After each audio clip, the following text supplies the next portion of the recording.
नमस्कार। आकाशवाणी जयपुर अजमेर से प्रस्तुत हैं प्रादेशिक समाचार।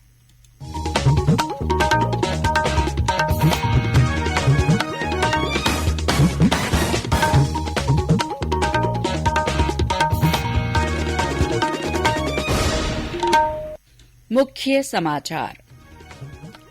प्रधानमंत्री नरेंद्र मोदी ने कहा, देश का इतिहास शौर्य और बलिदान का है।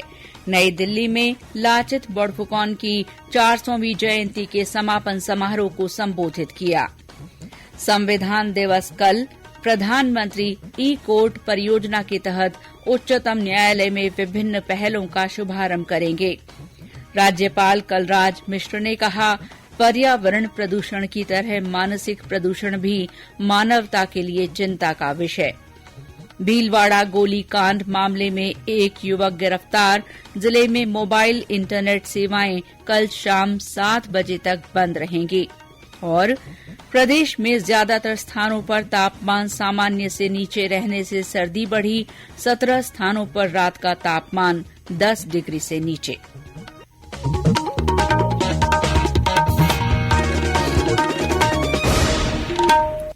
समाचारों के साथ मैं शीला चावला। और अब समाचार विस्तार से। प्रधानमंत्री नरेंद्र मोदी ने कहा है कि देश का इतिहास दास्ता की कहानी नहीं, बल्कि वीरता, बलिदान और नायकों का इतिहास है। श्री मोदी ने कहा कि लोगों को स्वतंत्रता के बाद गलत ढंग से लिखे गए इतिहास को बदलना चाहिए था, लेकिन दुर्भाग्यवश ऐसा नहीं हुआ।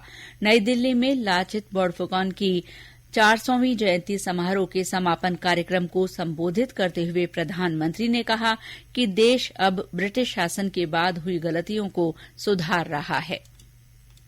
आजादी के बाद जरूरत थी हमें गुलाम बनाने वाले विदेशियों के एजेंडे को बदला जाए, लेकिन ऐसा नहीं किया गया। देश के हर कोने में मां भारती के वीर बेटे बेटियों ने कैसे आतताइयों का मुकाबला किया, अपना जीवन समर्पित कर दिया। इस इतिहास को जानबूझ करके दबा दिया गया। क्या लाचित बोरफुकन का शौर्य मायने नहीं रखता? क्या देश की संस्कृति के लिए, पहचान के लिए मुगलों के खिलाफ युद्ध में लड़ने वाले असंख्य हजारों लोगों का बलिदान कोई मायने नहीं रखता?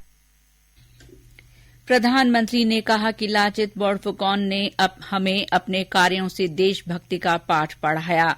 उन्होंने कहा कि वे महान योद्धा थे। श्री मोदी ने अहोम राजवंश का उल्लेख करते हुए कहा कि लाचित बोरफुकन के नेतृत्व में अहोम सेना ने मुगलों को पराजित किया और गुवाहाटी को औरंगजेब के कब्जे से मुक्त कराया। उन्होंने कहा कि सराय घाट का युद्ध मातृभूमि के प्रति लाचित बोरफुकन के प्रेम का प्रमाण था। इस अवसर पर केंद्रीय मंत्री सर्बानंद सोनोवाल ने लाचित बोरफुकन को साहस का प्रतीक बताया। प्रधानमंत्री नरेंद्र मोदी 77% स्वीकृति के साथ विश्व के सर्वाधिक लोकप्रिय नेता बने हुए हैं। अमेरिकी कंपनी मॉर्निंग कंसल्ट की ओर से विश्व नेताओं की लोकप्रियता के बारे में जारी रेटिंग में ये खुलासा किया गया है। मेक्सिको के राष्ट्रपति एंड्रेस मैनुअल लोपेस ओब्राडोर दूसरे और ऑस्ट्रेलिया के प्रधानमंत्री एंथनी एल्बनीज तीसरे सबसे लोकप्रिय नेता करार दिए गए हैं। लोकप्रियता रेटिंग में अमेरिकी राष्ट्रपति जो बाइडेन 9वें और ब्रिटेन के प्रधानमंत्री ऋषि सुनक 22वें स्थान पर हैं। नेताओं की लोकप्रियता की ये रेटिंग इस महीने की 16 से 22 तारीख तक किए गए सर्वेक्षण के नतीजों पर आधारित है।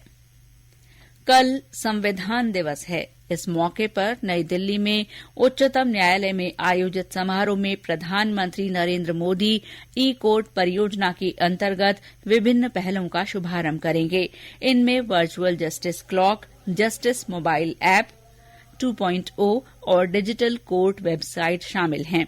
वर्चुअल जस्टिस क्लॉक न्यायालयों द्वारा निपटाए गए मामले साझा करके जवाबदेही और पारदर्शिता बनाएगी। जिला न्यायालय की वेबसाइट पर किसी भी न्यायालय की वर्चुअल जस्टिस क्लॉक को देखा जा सकता है। जस्टिस मोबाइल ऐप 2.0 के माध्यम से उच्च न्यायालय और उच्चतम न्यायालय के न्यायाधीश लंबित मामलों और उनके निपटान की निगरानी कर सकते हैं। राज्यपाल कलराज मिश्र ने संविधान दिवस पर देश और प्रदेशवासियों को शुभकामनाएं दी हैं। राज्यपाल ने अपने संदेश में कहा कि संविधान हमारा मार्गदर्शक ग्रंथ है। इसमें स्वतंत्रता, समता और बंधुत्व के सिद्धांतों पर जोर देते हुए समानता के साथ सभी के लिए समान न्याय की बात कही गई है। संविधान दिवस के सिलसिले में आज जयपुर में एसीबी महानिदेशक बीएल सोनी ने सभी अधिकारियों और कर्मचारियों को संविधान में वर्णित मूल कर्तव्यों की पालना की शपथ दिलाई। राज्यपाल कलराज मिश्र ने कहा है कि पर्यावरण प्रदूषण की तरह मानसिक प्रदूषण भी मानवता के लिए चिंता का विषय है। उन्होंने कहा कि मानसिक प्रदूषण और इसके दुष्प्रभावों से मुक्ति के लिए स्वस्थ जीवन शैली और आध्यात्मिक उन्नति जरूरी है। राज्यपाल आज जयपुर में प्रजापिता ब्रह्मकुमारी ईश्वरीय विश्वविद्यालय के नवनिर्मित पीस पैलेस के उद्घाटन के मौके पर संबोधित कर रहे थे। उन्होंने कहा कि विद्यार्थियों के जीवन का सर्वांगीण विकास को लक्ष्य बनाकर ही देश में नई शिक्षा नीति लागू की गई है। उन्होंने कहा कि इसमें भारतीय संस्कृति के उन आदर्श मूल्यों का प्रसार भी शामिल है जिनसे व्यक्ति का आध्यात्मिक आधार पर विकास होता है। केंद्र सरकार ने संसद के शीतकालीन सत्र से पहले 6 दिसंबर को सर्वदलीय बैठक बुलाई है। इसमें सरकार संसद के दोनों सदनों के सुचारू कामकाज के लिए सभी राजनीतिक दलों से सहयोग मांगेगी। शीतकालीन सत्र अगले महीने की 7 तारीख से शुरू होगा और ये 29 तारीख तक चलेगा। इस दौरान 17 बैठकें होंगी। संसदीय कार्य मंत्री प्रहलाद जोशी ने सत्र के दौरान विधायी कामकाज पर रचनात्मक चर्चा होने की आशा व्यक्त की है। ये समाचार आकाशवाणी जयपुर अजमेर से प्रसारित किए जा रहे हैं।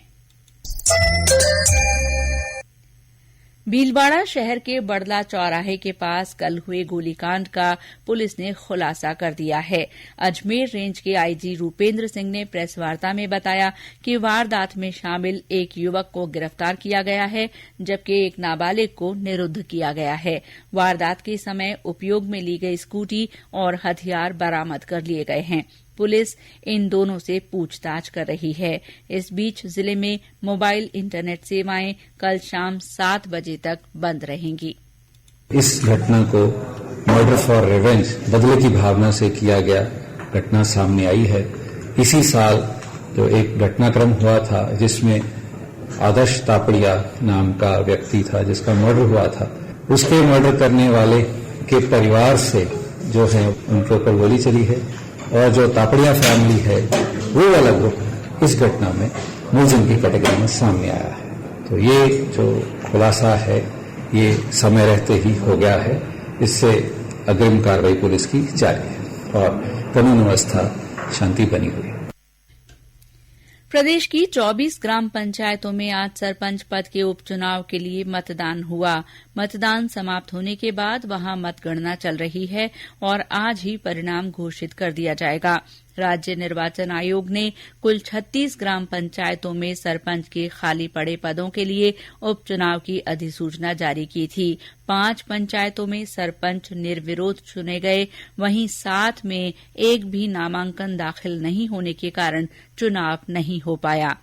आज ही 14 शहरों में स्थानीय निकायों के उपचुनाव के लिए भी वोट डाले गए।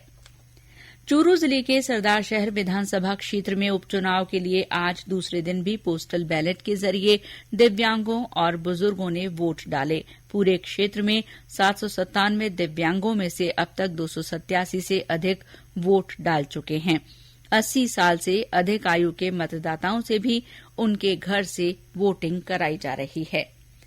बूंदी जिले के नैनवा कस्बे में खाद की दुकानों पर 2600 कट्टे खाद होने के बावजूद खाद वितरण नहीं करने से नाराज किसानों ने एसडीएम कार्यालय के बाहर प्रदर्शन किया और स्टेट हाईवे को जाम कर दिया। सूचना मिलने पर नैनवा थाने का जाब्ता 2 नायब तहसीलदार और सहायक कृषि अधिकारी मौके पर पहुंचे। बाद में पुलिस उपाधीक्षक की समझाइश पर जाम हटाया गया। आज किसानों को कूपन जारी किए जा रहे हैं। कल खाद का वितरण किया जाएगा। अजमेर विद्युत वितरण निगम ने बिल जमा नहीं कराने वाले उपभोक्ताओं के कनेक्शन काटने के लिए आज से अभियान शुरू किया है। ये अभियान 30 नवंबर तक चलेगा। अभियान के तहत 10,000 से ज्यादा बकाया राशि वाले उपभोक्ताओं के कनेक्शन काटे जाएंगे। निगम के प्रबंध निदेशक NS निर्वाण ने बताया कि सभी उपखंड के अभियंताओं को रोजाना 10 कनेक्शन काटने का लक्ष्य दिया गया है। इन उपभोक्ताओं में घरेलू, व्यावसायिक और कृषि उपभोक्ता शामिल हैं। और अब मौसम। प्रदेश में ज्यादातर स्थानों पर तापमान सामान्य से नीचे रहने से सर्दी लगातार बढ़ रही है। राज्य के 17 स्थानों पर रात का तापमान 10 डिग्री से नीचे पहुंच गया है। आज भी फतेहपुर प्रदेश का सबसे ठंडा स्थान रहा। हालांकि वहां कल के मुकाबले न्यूनतम तापमान थोड़ा बढ़कर 3.7 डिग्री सेल्सियस दर्ज हुआ। इसके अलावा भीलवाड़ा, वनस्थली, पिलानी, कोटा, बूंदी, चित्तौड़गढ़, उदयपुर, अंता, संगरिया, जालौर, करौली, भरतपुर और माउंट आबू में पारा 10 डिग्री या इससे नीचे दर्ज हुआ। प्रदेश के बाकी स्थानों पर तापमान 15 डिग्री सेल्सियस से नीचे दर्ज हो रहा है। भरतपुर में हल्के बादल छाए रहने और उत्तरी हवाओं ने ठंड को बढ़ा दिया है। इस बीच मौसम विभाग ने आगामी 72 घंटों में भीलवाड़ा, कोटा और सीकर में शीतलहर चलने की संभावना व्यक्त की है। विभाग ने कहा है कि इस दौरान अन्य स्थानों पर मौसम शुष्क बना रहेगा। प्रधानमंत्री नरेंद्र मोदी आगामी रविवार 27 नवंबर को आकाशवाणी के मन की बात कार्यक्रम में अपने विचार साझा करेंगे। ये कार्यक्रम सुबह 11 बजे आकाशवाणी और दूरदर्शन के पूरे नेटवर्क पर प्रसारित किया जाएगा। और अंत में मुख्य समाचार एक बार फिर। प्रधानमंत्री नरेंद्र मोदी ने कहा है कि देश का इतिहास शौर्य और बलिदान का है। उन्होंने नई दिल्ली में लाचित बोरफुकन की 400वीं जयंती के समापन समारोह को संबोधित किया। कल संविधान दिवस है। प्रधानमंत्री ई-कोर्ट परियोजना के तहत उच्चतम न्यायालय में विभिन्न पहलों का शुभारंभ करेंगे। राज्यपाल कलराज मिश्र ने कहा है कि पर्यावरण प्रदूषण की तरह मानसिक प्रदूषण भी मानवता के लिए चिंता का विषय है। भीलवाड़ा गोलीकांड मामले में एक युवक को गिरफ्तार किया गया है। जिले में मोबाइल इंटरनेट सेवाएं कल शाम 7 बजे तक बंद रहेंगी। और प्रदेश में ज्यादातर स्थानों पर तापमान सामान्य से नीचे रहने से सर्दी बढ़ गई है। 17 स्थानों पर रात का तापमान 10 डिग्री से नीचे दर्ज किया गया। इसके साथ ही प्रादेशिक समाचार बुलेटिन समाप्त हुआ। नमस्कार।